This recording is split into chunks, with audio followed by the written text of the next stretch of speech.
दोस्तों डिफरेंशिएशन इस चैप्टर में काफी प्रॉब्लम्स हमने सॉल्व किए। पहले डेरिवेटिव्स कैसे निकालने हमने देखा। अभी हमें देखना है how to find derivative of inverse function of the given function. चलो देखते हैं। Find the derivatives of the inverse function of y is equal to x square into e raise to x। आप देखेंगे तो सिंपल फंक्शन है। y is a function of x where variable is x। जो variable है यहाँ पे basic वो x है और ये जो फंक्शन है इसे y कहा गया है। हमें क्या करना है, we have to find derivative of inverse function. इसका जो इनवर्स फंक्शन है उसका डेरिवेटिव हमें निकालना है। अब हम क्या करेंगे, let y is equal to fx। Let y is equal to fx, ये हमने अज्यूम किया। अगर y is equal to fx है तो उसका इनवर्स फंक्शन क्या बनेगा, therefore f inverse of y is equal to x, or we can say x is equal to f inverse of y। ये हो गया उसका इनवर्स फंक्शन। क्लियर। हमें डेरिवेटिव किसका निकालना है, इनवर्स फंक्शन का। मतलब डेरिवेटिव ऑफ हमें निकालना है f ऑफ इनवर्स, जो रहेगा derivative of x, that means dx upon with respect to y। क्योंकि x क्या है, x इनवर्स फंक्शन है किसका, वेरिएबल y का। ये इनवर्स फंक्शन y का है, तो वेरिएबल y है तो हमें डेरिवेटिव ऑफ x निकालना है विद रिस्पेक्ट टू y। ये होगी बेसिक चीज कि फंक्शन को हम क्या लेंगे, y is equal to fx लेंगे। जो भी फंक्शन है उसे हमने अज्यूम किया। इसका इनवर्स क्या आ गया, f inverse y is equal to x, that means x is equal to f inverse y। हमें क्या करना है, इनवर्स फंक्शन डेरिवेटिव निकालना है इस इनवर्स फंक्शन का, f इनवर्स का।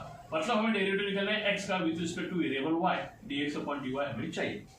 अभी हमें क्या गिवन है, हमें गिवन है y is equal to x square into e raise to x, यह हमें दिया गया है। अभी हम क्या करेंगे, y का पहले डेरिवेटिव निकालेंगे विद रिस्पेक्ट टू वेरिएबल क्या है, x, with respect to x। So differentiating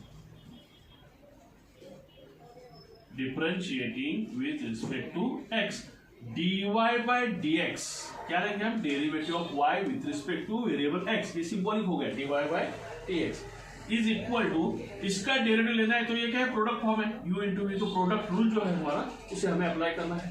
first x square हम रखेंगे कांस्टेंट, फिर हम लेंगे derivative of e raise to x, फिर plus e raise to x रहेगा कांस्टेंट, फिर derivative of x square. Simple हमने प्रोडक्ट रूल यहाँ पे अप्लाई कर दिया। अभी हम क्या करेंगे, इसे सॉल्व करेंगे। x square as it is रहेगा, derivative of e raise to x according to formula e raise to x ही आएगा प्लस, ये बात क्लियर होगी। फिर e raise to x as it is, और फिर डेरिवेटिव ऑफ x स्क्वायर क्या आएगा, 2x। अगर आप इसे थोड़ा सिंप्लीफाई करेंगे तो e raise to x common आएगा, यहाँ पे x है, यहाँ पे x स्क्वायर है, x भी कॉमन आएगा, और फिर ब्रैकेट में क्या बचेगा, यहाँ पे x बचा और यहाँ पे 2 बच गया। तो dy अपॉन dx ही आ गया, करेक्ट, ये वाली वैल्यू आ गई। लेकिन हमें क्या चाहिए, हमें derivative of x with respect to y चाहिए, मतलब dx अपॉन dy चाहिए, जो डेरिवेटिव ऑफ f इनवर्स है।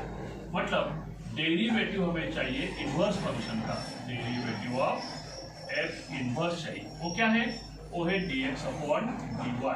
dx अपॉन dy क्या है, reciprocal of dy upon dx है। अभी dy अपॉन dx हमारे पास है क्या, तो हमने निकाला है dy अपॉन dx क्या है, ये वैल्यू है। तो 1 upon x into e raise to x plus 2। और इस तरह से हमें डेरिवेटिव ऑफ इनवर्स फंक्शन यहाँ पे मिल गया है।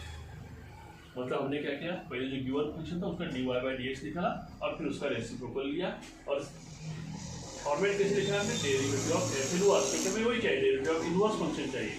और मतलब डेरिवेटिव ऑफ f इनवर्स क्या है, x है, तो dx अपॉन dy चाहिए। तो हमने dx अपॉन dy निकालने के लिए हमने रेसिप्रोकल लिया 1 अपॉन dy बाई dx, क्योंकि हमारे पास dy बाई dx था। तो दोस्तों इस तरह से इस टाइप के प्रॉब्लम्स को हमें सॉल्व करना है। समझ में आ गया तो इसे सॉल्व कीजिए, एक लाइक जरूर कीजिए, दोस्तों को शेयर कीजिए और सब्सक्राइब करना मत भूलिए। बाय।